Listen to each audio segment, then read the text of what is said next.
Gašenje začetnega požara v gospodinjstvu. V jesenskih in zimskih dneh je lepo gledati, kako ogenj prasketa v kaminu in nas ogreje. Le sreča nikoli ne počiva. Pri uporabi kaminov in odprtih kurišč bodite previdni.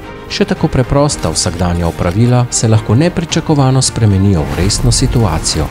Poučite se o ustreznem ravnanju, ostanite mirni. Za pravilno in učinkovito gašenje začetnih požarov je treba vedeti, kaj gori, razred požara in s katero napravo, naprimer gasilnikom, sredstvom, naprimer požarno odejo ali pokrovko, ter gasilnim sredstvom, naprimer vodo, prahom ali CO2, lahko najučinkoviteje in varno pogasite požar. Pri uporabi gasilnikov je treba upoštevati navodila proizvajalcev. Previdnost ni nikoli odveč. Redno čiščenje in vzdrževanje peči, kaminov in dimnikov zmanjša možnost nastanka požara. Za večjo požarno varnost namestite ustrezen gasilnik in javljalnik požara, ki vas lahko pravočasno opozori na nevarnost. Bodi odgovoren, pravočasno lahko ukrepaš že sam. Več informacij na www.gov.si.